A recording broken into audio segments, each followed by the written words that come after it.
Mas, cara, a gente sente. Eu acho que o meu mano também, né? Na verdade, a gente tinha o porco na veia, certo? Eu deixava de ir na aula para mexer com tratar porco. No tempo que você fazia lavagem. Lembram? E o finado pai, a gente, no começo, ele se fazia lavagem, sabe? Então, sempre mexemos com o suíno. A vida toda, eu que me lembro, sempre. Que eu um domingo de noite que veio o caminhão carregar o resto das fêmeas ali, eu chorei, sabe? Porque, nós amávamos o suíno. O silêncio de um galpão vazio é diferente de qualquer outro. Não é apenas ausência de som, é ausência de vida, de rotina, de histórias que se repetiam a cada nova leitegada. A suinocultura catarinense cresceu, se modernizou, multiplicou seus resultados, mas ao mesmo tempo perdeu muitas vozes, como a deles. E foi neste vazio que a tecnologia começou a entrar, não para substituir o amor pelo ofício, mas para que ele não precise mais acabar por falta de mãos. Nós viemos para cá, eu tinha 8 anos e veio o porco na carroceria do caminhão, sabe? E aqui, a vida toda. E vamos encurtar o assunto para... Cada mão de obra nós deixamos de criar. Mas, cara, a gente sente. Eu acho que o meu mano também, né? Que eu um domingo de noite que veio o caminhão carregar o resto das fêmeas ali, eu chorei, sabe? Porque, nós amávamos o suíno. Desde o finado pai sempre falava que o pai dele lá no Rio Grande também. Os escalcos eram de mexer no caso, com suíno, né? Eu hoje passo ali, sabe, no chiqueiro vazio ali, me dá uma certa tristeza, sabe? Porque eu ficava, quando tinha porca parindo, eu ficava noites inteiras. E eu não cansava. E na outra noite, se tinha que ficar, eu ficava de novo. A gente amava o suíno. É que nem eu falei, ele estava aqui, sabe? É que nem ele falou, né? Compramos terra, máquina, caminhão, com suíno. E nós, quando começamos aqui, então a gente fazia ciclo completo. Certo? Depois, em 93, que o meu filho se formou técnico agrícola, daí ele voltou, né? A gente fez um monte de chiqueiro e a gente fazia leitão de creche.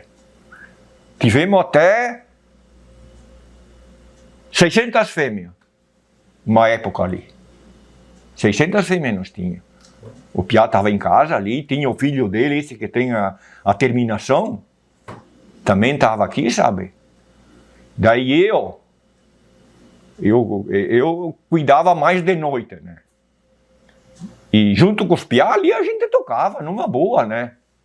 Mas depois os dois saíram e a mão de obra ficou pouca e aí só se incomodava com esses pionches. Coisa de louco. E daí o meu filho disse, olha pai, eu acho que vamos ter que parar. Mas eu fui que nem me dar uma punhalada, sabe? Né? Imagina. E eu também com essa certa idade que a gente tem, né? Ficar de noite em noites e noites, eu disse, olha, vamos, tem que dar um jeito. E a gente pensou em terminar. E quando que foi isso? Mas olha, eu acho que tem uns 2 anos, né? Já tem uns 2 anos que a gente acabou. Sim. E sente saudade do porco ou não? Mas, senhora, mas tá louco. É que ele falou, tá na veia, né? Hoje nós temos uma falta de mão de obra em todos os setores e principalmente no meio rural. onde você tem que, o custo é mais alto da mão de obra no meio rural e ninguém mais quer trabalhar sábado e domingo, por mais que faça turno para uma vez por mês o trabalhador, o funcionário trabalhar, mas ele já não quer mais trabalhar fim de semana.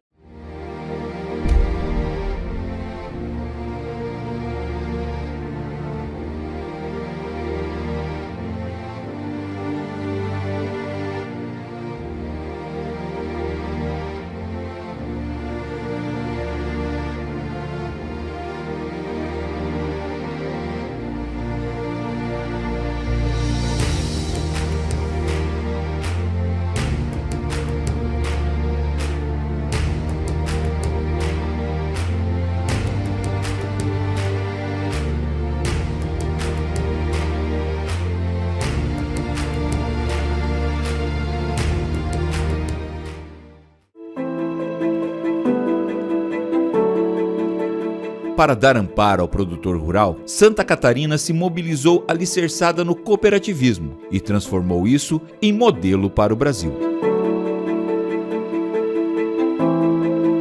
A suinocultura na Aurora foi o primeiro negócio que a Cooperativa Central idealizou, no sentido de abrigar milhares de pequenos produtores.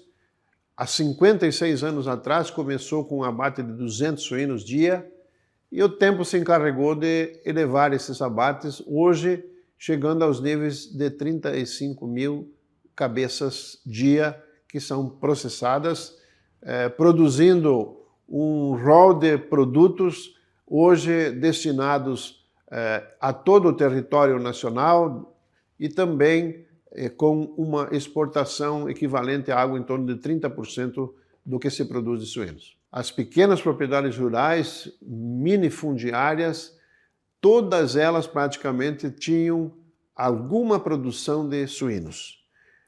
Algumas empresas já haviam se iniciado nessa industrialização no oeste catarinense, mas esses pequenos produtores precisavam de alguém que os acolhesse.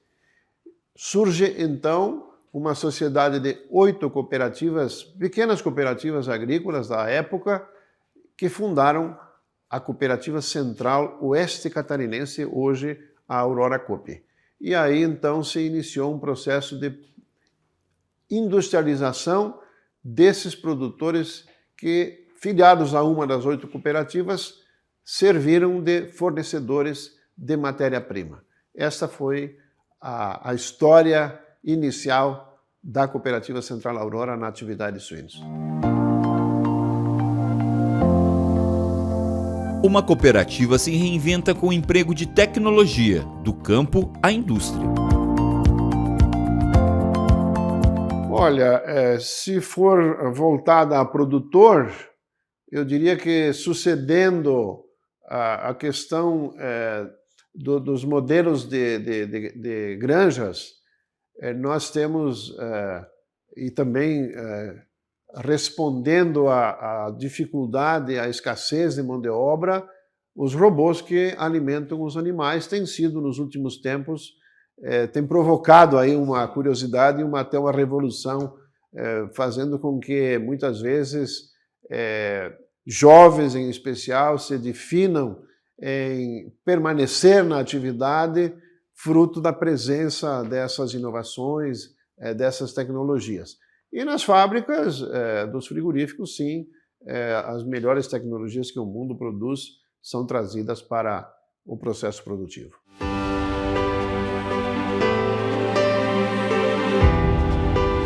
As dificuldades são inerentes ao processo, mas Santa Catarina sabe o caminho para manter a suinocultura forte. Há 30 anos atrás, quando eu comecei minha vida profissional de extensão rural, o produtor rural precisava dormir dentro do galpão de suínos, dentro do galpão de frango, para conseguir dar o conforto animal, o bem-estar animal para todos o seu processo de criação, porque era o jeito que ele tinha de saber que as coisas estavam acontecendo da maneira adequada. Hoje tudo acontece de maneira digital. Ele consegue, do conforto da casa dele, seja na cidade, longe da granja, ele consegue ter o controle de temperatura, de umidade, de vento, de disponibilidade de comida, de água, todos os elementos fundamentais de uma granja ele consegue ter controle. Esse digital não só permite que haja essa gestão em tempo real, uma qualidade de tomar a decisão, mas permite não só o bem-estar animal, mas também o bem-estar das pessoas, das lideranças, da gestão dessas granjas. Então, atrai o jovem, porque permite uma amplitude maior na gestão, permite um conforto maior na gestão. Então, o digital está absolutamente conectado a isso, e com essa geração mais ainda. Hoje, o meio rural é um lugar muito atrativo. Estando lá no meio rural, ele está tão conectado como se estivesse na cidade, com a internet, com acesso a tudo, todos os elementos, todo o conforto que uma cidade pode dar, o meio rural hoje permite também. E a gente vem avançando de uma maneira muito veloz nisso. Então, isso permite que a gente tenha hoje, naturalmente, uma sucessão acontecendo. E muitos exemplos de jovens assumindo a liderança de granja, jovens mulheres assumindo lideranças de granja. Então, uma mudança que vem acontecendo e que é muito saudável para o setor, porque é um grupo de pessoas que vem com mais questionamento, com mais criticidade e ajuda a subir toda a régua de exigência do setor. É muito bom isso. É bem difícil hoje essa questão do jovem ficar na propriedade, né? O jovem hoje, essa geração hoje, infelizmente, ela está crescendo na frente do celular e acha que tudo vem dali, que ali estão todas as soluções. O pai hoje, que já coloca responsabilidade para o filho, deixa de ser autoritário, traz o filho junto nas negociações, nas compras, na venda e dá responsabilidade, esse pai corre o menor risco do filho abandonar a propriedade e abandonar a atividade de suinocultura. Com certeza, acho que mão de obra atualmente é um desafio. Não digo uma dificuldade, mas sim um desafio que a gente precisa se adaptar. Na granja do pai, a gente tem colaboradores lá com mais de 20 anos de casa. E a gente, antes de vir para essa granja, a gente trabalhava nesse estilo, sabe? Então, um dos últimos que saiu de lá tinha quase 25 anos de casa. E aqui a gente vem para uma realidade um pouco diferente porque a gente está montando a equipe. Mas é uma dificuldade, com certeza. Mas a gente se acostuma, eu acho que faz parte do negócio. Mas os desafios de Santa Catarina vão muito além da falta de mãos no campo. Para manter o posto de maior produtor do país, é preciso enfrentar outros desafios, alguns visíveis, outros nem tanto, mas todos capazes de colocar à prova a força desta cadeia. O desafio contínuo que a gente sempre fala, e o maior de todos, é manter a sanidade. Porque quando você chega num topo, é difícil chegar, mas é mais difícil depois se manter, porque parece que a gente está lá e a gente pode descuidar um pouco daquilo que vem ocorrendo. Mas eu vejo que, além desse, realmente é a logística, que nós não temos produção de grãos em Santa Catarina o suficiente, em torno de 30% daquilo que se consome, nós temos a produção aqui no estado, e o restante tem que vir de fora. E quando a gente fala vir de fora, é do centro do país ou do Mercosul, então são distâncias longas, tudo rodoviário. Então o desafio realmente é manter essa produção ativa da forma como ela está, com esse custo logístico que nós temos. Sempre tivemos promessas de ferrovias, mas vem as conversas cada 4 anos quando mexe nessa questão política, e depois então não tem um projeto para o país e para o estado. Existe um projeto político, no meu ver, que é para se manter aí no poder, mas a gente precisa realmente mudar esse foco para que a gente tenha, dentro dessa pujança que é o nosso estado, na produção de proteínas animais, não só na suinocultura, mas que a gente tenha então uma facilidade de trazer esses grãos para cá sem esse custo logístico que nós temos. Então eu vejo que esse é um deles também. Então eu vejo que esses são os maiores entraves que nós vamos ter futuramente na suinocultura, e a gente vê que a atividade ela não se consegue se modernizar para robotizar uma atividade. No crechário e na terminação até vai, mas na produção com matrizes realmente é muita mão de obra que precisa, mão de obra inteligente para entender o que está acontecendo ali em todas as fases aí da gestação do animal e no parto. Então esses são os maiores desafios que nós estamos encontrando, e eu acredito que cada vez mais eles estarão presentes no nosso dia a dia. Na United Animal Health, alimentamos os animais que alimentam o mundo. Somos uma empresa global de ciências biológicas agrícolas, com sede nos Estados Unidos. Alterar para fornecendo produtos para produtores de aves, suínos e bovinos. Nossos clientes estão no centro de tudo que fazemos. Nós controlamos todas as etapas do nosso processo, desde a pesquisa até a fermentação, passando pela moagem e logística. Nossos produtos nascem de pesquisas e ciência exaustivas e são testados em nossas próprias granjas de pesquisa. Somos United. No compasso do tempo, o campo aprende a lutar de novas formas. A enxada se alia ao computador, o olhar atento se soma à precisão das máquinas. E assim, tradição e modernidade se dão as mãos. São famílias que carregam no sangue o ofício de criar suínos. Ao mesmo tempo, abrem as porteiras para o futuro, garantindo que essa história continue sendo escrita, geração após geração.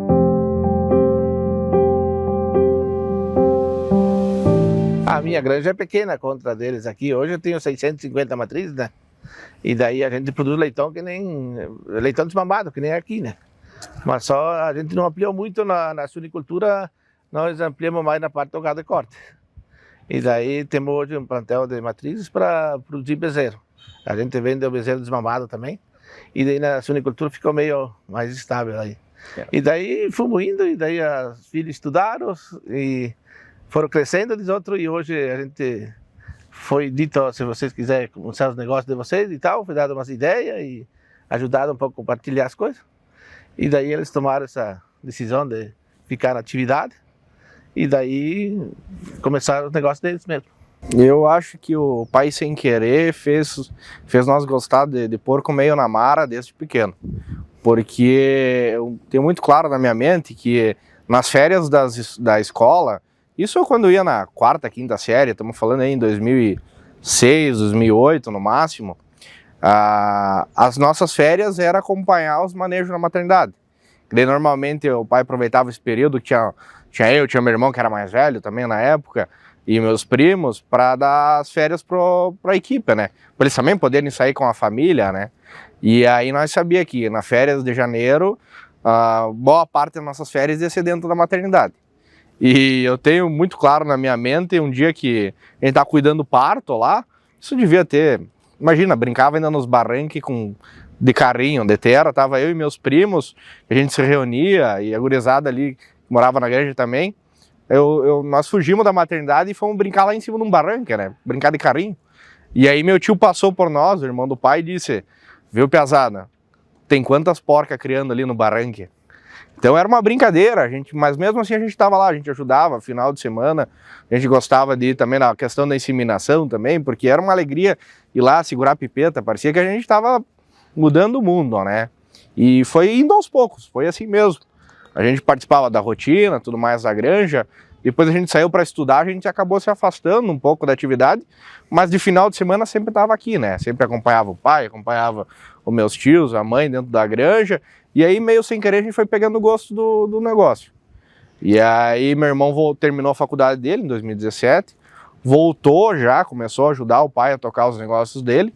Na época eu ainda estava no começo da faculdade, e até tendia mais ir para um lado político, era uma coisa que eu gostava da época, né, que a gente brinca que eu sou o que fala, né, meu irmão é o que trabalha, né, e eu o que gasto, na verdade, o que a gente brinca meu irmão ganha e eu gasto, né, mas faz parte, né, tem que ter o que gasta também. E aí em 2019, em conversa com meu pai, com meu irmão, que já estava no negócio, a gente definiu que nós dois iria voltar e dar sequência nas atividades. E aí a gente começou o projeto, começou a estudar, a buscar uma vaga com uma integradora, na época a BRF, a qual nós estamos até hoje também. E quando o projeto começou a andar um pouquinho ali em 2019, veio a pandemia. E aí deu aquele trava no mundo inteiro, a gente também deu uma parada, e vou dizer, foi muito bom isso, porque nesse período eu consegui finalizar a faculdade, eu sou engenheiro agrônomo, meu irmão é médico veterinário, eu consegui concluir ela também. E aí, como meu irmão ele já estava atuando na granja do pai, eu estava recém-formado ali por volta de 2022, aí eu e meu irmão entramos no consenso, ele ia continuar ajudando a trabalhar lá, e eu ia construir essa granja. Eu ia fazer ela começar a girar, e o dia que ela começava a rodar, aí ele saía lá do pai e vinha para cá para para ajudar esse projeto aqui. Então, até antes a gente conversa, né? O pai chegou para nós e disse assim, ó, vocês querem tocar? Sim, eu vou dar todo o suporte para vocês. Ele cedeu a área de terra aqui para nós, mas ele disse assim, não vou ser nem avalista de vocês. Se virem, daqui para frente é com vocês.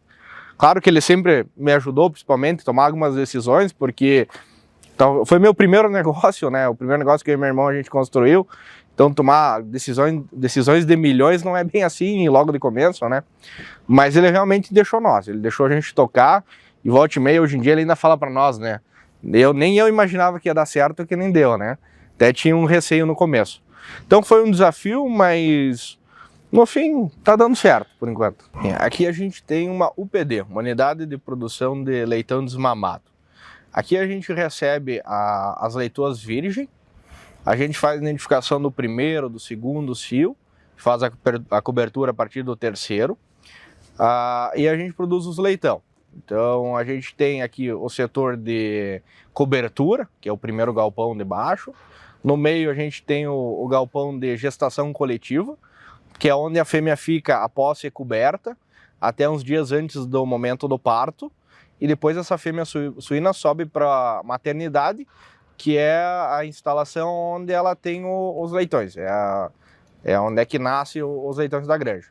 Esses leitões permanecem com a fêmea até terem seus 26, 27, 28 dias, né, depende do dia do parto dele ali, e posteriormente eles são desmamados e aí são encaminhados para uma outra propriedade integradora ali da BRF. A nossa granja ela é o sistema de bandas, né, são 7 bandas, é dividida em 7 lotes, o plantel total de 1.500 matrizes. Cada lote ele é composto por 210 animais, fêmeas, e essas fêmeas otimizam a nossa rotina, porque cada semana a gente brinca que é o manejo, né? Essa semana, hoje que a gente está aqui filmando, a gente está na semana de parto, então a gente iniciou segunda-feira alguma coisa de parto e vai se estender provavelmente até na sexta. Na semana que vem, na quarta-feira, a gente faz o carregamento do leitão e inicia alguma coisa de cobertura. E o nosso pico de inseminação, cobertura, ele acontece na outra semana, na terceira semana. E aí depois o ciclo volta de novo. Então aqui na quarta semana a gente volta a ter parto, na sequência do parto a gente tem o carregamento do leitão, na sequência do carregamento do leitão a gente tem a inseminação. Isso ajuda nós a otimizar a equipe, porque essa semana a gente desloca praticamente toda a equipe para a maternidade, a gente faz ali os manejos necessários nas 2 gestações, mas foca na maternidade. Na semana de carregamento, a gente brinca, é uma semana às vezes um pouquinho mais tranquila, uma semana que a gente utiliza bastante para organizar a granja e talvez fazer algo dentro da barreira sanitária, mas fora dos galpões. E na semana de inseminação a gente aloca toda a equipe da maternidade, também ajuda ali no processo de inseminação da granja. Talvez a nossa maior tecnologia hoje é a genética dos animais que a gente utiliza aqui e a questão sanitária, né? Mas a instalação em si, a gente buscou na época construir ela com o mais moderno que a gente pudesse e fosse viável na época, né? Os 3 galpões são pressurizados, trabalham com pressão negativa, então a gente tem controle de temperatura e umidade. O sistema de alimentação é todo automatizado, então dificilmente a gente vai puxar uma bolsa para alguma coisa. A ração a gente consegue medir a ração que cada fêmea vai receber no dia e faz várias tratadas automatizadas durante o dia. A gestação coletiva ela não é robotizada, mas ela é o sistema mini box, que também atende principalmente questão de bem-estar animal também, que é uma das diretrizes que a gente utiliza aqui dentro da granja, é a questão do bem-estar animal também levar em consideração. Além disso, a gente tem um sistema de controle dos galpões através dos SMAIs, né, da Inobran. A gente consegue ajustar a distância se tiver um problema de pressão, se cai uma chave, um DR, a gente consegue controlar de qualquer lugar. Se a gente precisa, às vezes, mexer no horário de iluminação da granja interna de algum galpão, em qualquer lugar do mundo que a gente tiver, a gente consegue acompanhar. Na época, até a orientação não era apoiar esse sistema, pois ele tem um custo a mais, né? Normalmente os produtores não utilizam dele, né? E a gente viu uma possibilidade ali de, mesmo a gente não estando aqui dentro, a gente está aqui dentro. Então talvez o principal é isso. A gente é um estilo que vem do pai de estar ali junto, estar acompanhando o negócio, ter um negócio perto de nós.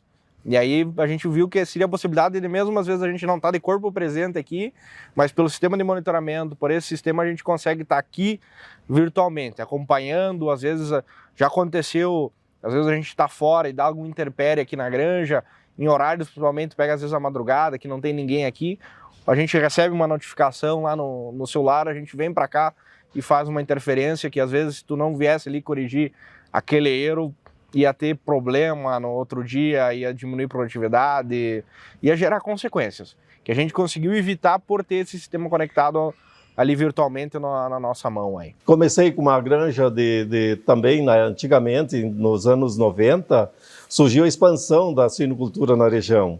E nós tínhamos só um frigorífico aqui na região, que ele era de Itapiranga. Na época, esse frigorífico aqui, que abatia em Itapiranga, os suínos fechou, um pouquinho ali nos anos 86, 87, daí com isso a produção de Itapiranga levava para Ceará, o frigorífico em Ceará. E a suinocultura aqui, dessa época aí, começou na época, antiga Ceará, né, expandiu a nossa região, era focada nessa empresa.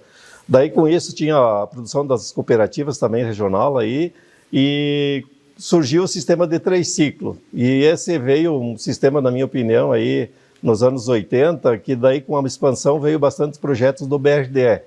E eu, na época, fiz um investimento numa UPL de 350 matrizes, que foi uma das maiores UPL da época, né? Financiado no BRDE, com juros aí subsidiados, né? Na época, inflação de 80%, nós ganhamos juros de 18%. Eu me encarrei nesse investimento, fiz, mas mesmo assim era juro alto para sustentar a suinocultura. Felizmente, lá em 96, houve a securitização e viabilizou muitas propriedades. E daí então, depois disso, mesmo os impasses que teve a suinocultura, o crescimento não parou. Daí, cada 10 anos, a gente tinha de aumentar em volume, escala de volume, né, e é pressionado pelas empresas. Daí também se especializou nos anos de 2010, onde começou bastante problemas sanitários com H1N1, né, que surgiu nos inícios dos anos de 2010. Daí foi onde é que daí focou o sistema verticalizado de vez, né? Sou o filho mais novo, então, da família, né? Somos um grupo familiar de 5, tenho mais 2 irmãos mais velhos que ainda trabalham também no negócio. Como é diversificado, diversifica a produção também, né?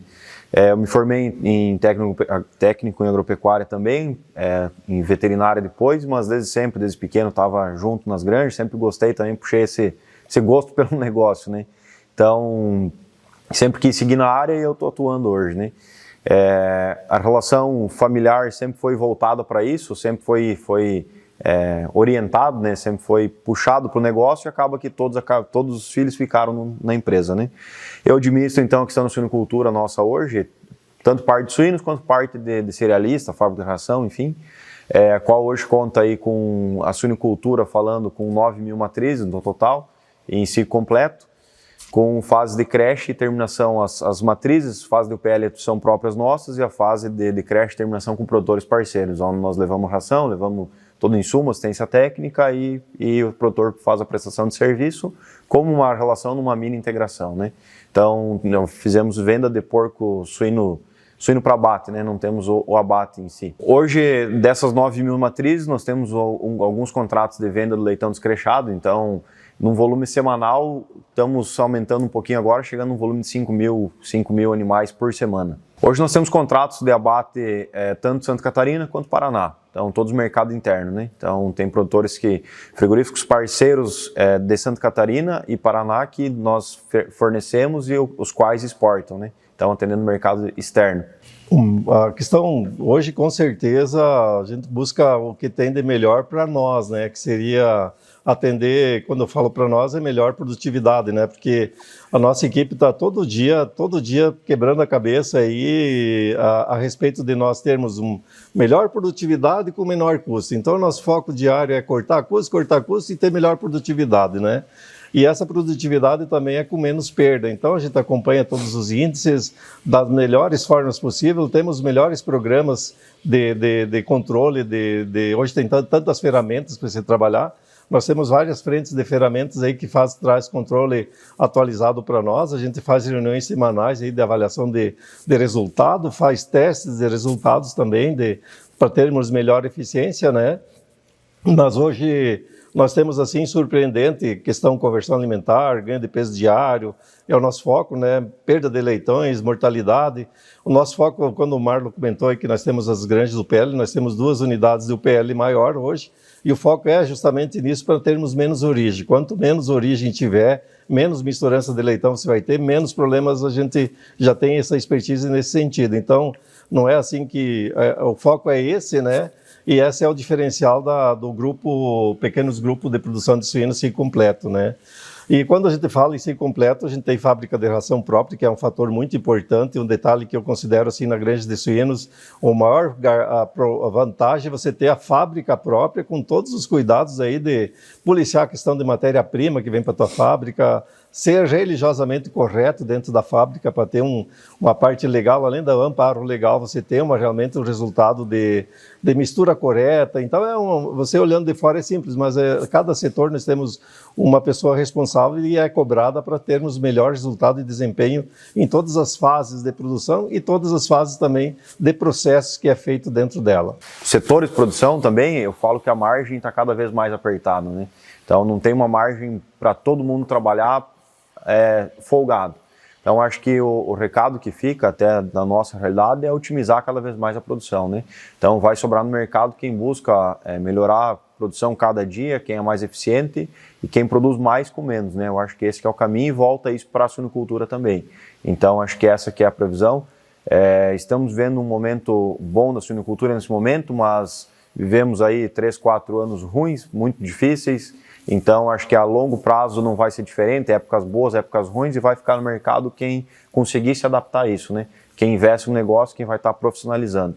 E falando de tecnologia, como você pediu, eu acho que esse é um aliado muito importante nesse nosso negócio, né? Como todos, mas a tecnologia de ter o controle e ter o número na mão. Então, hoje se investe em tecnologia que é genética, que é uma nutrição boa e que também é um controle da produção. Então, hoje nós temos... o controle, por exemplo, UPLs climatizadas, com controle via celular, via aplicativo, sistema de gestão para fábrica de ração, sistema de gestão para a suinocultura como um todo, índice zootécnico, controle de envio da ração. Então, acho que esse que é o caminho para uma produção eficiente, né? Para a AgroSéries PIC, o futuro já chegou. Entregamos máximo valor genético, serviços técnicos exclusivos e a confiança de uma estrutura única, criada para liderar a suinocultura do futuro. A Gênesis é um dos mais modernos e avançados complexos genéticos do mundo. Gap Zero, conexão direta e integração total de pesquisa com a rede mundial da PIC. Reprodutores com mérito genético internacional. É a maior rede de genética líquida da América Latina. 11 UDGs produzindo 8 milhões e meio de doses inseminantes por ano. É a máxima potência genética da AgroSéries PIC.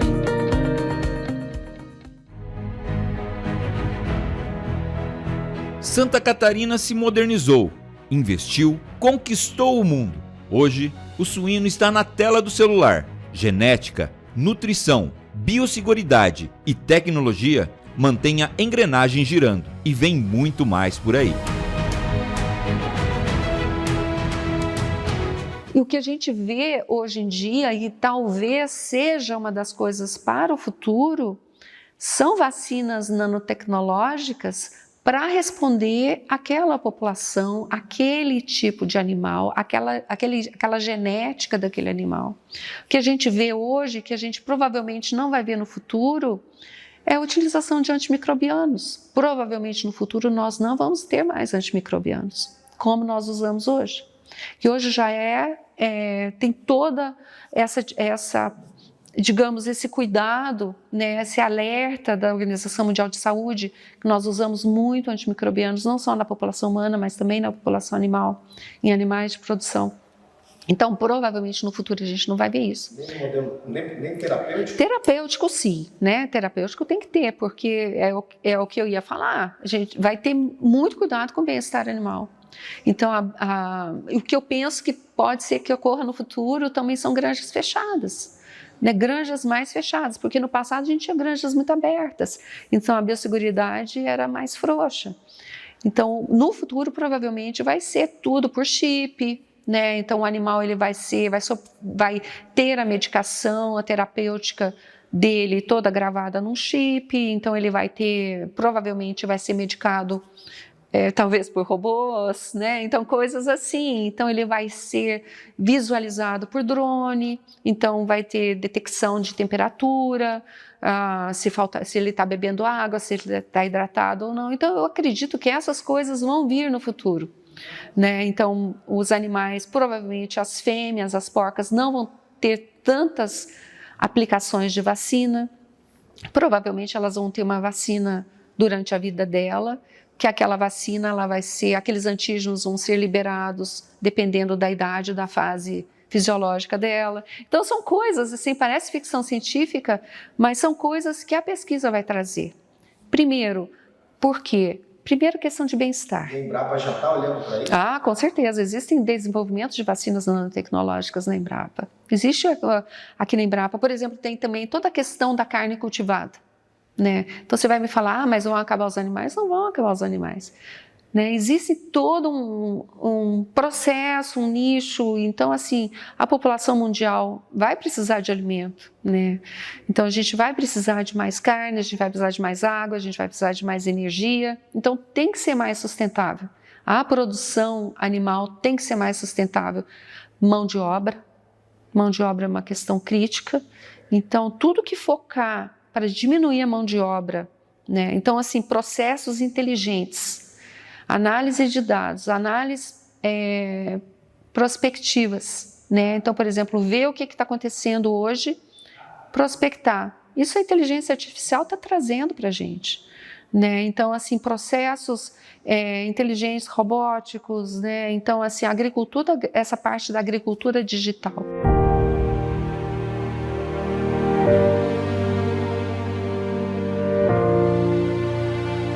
Mas o verdadeiro desafio é outro: produzir sem esgotar a terra, a água e o ar que sustentam tudo. O futuro da suinocultura não será medido apenas em toneladas, será medido na capacidade de preservar o que mantém cada vida no campo. No próximo episódio da expedição Suinocultura Rotas do Brasil, vamos mostrar como Santa Catarina está escrevendo este capítulo, o da produção que respeita as pessoas e respeita o meio ambiente.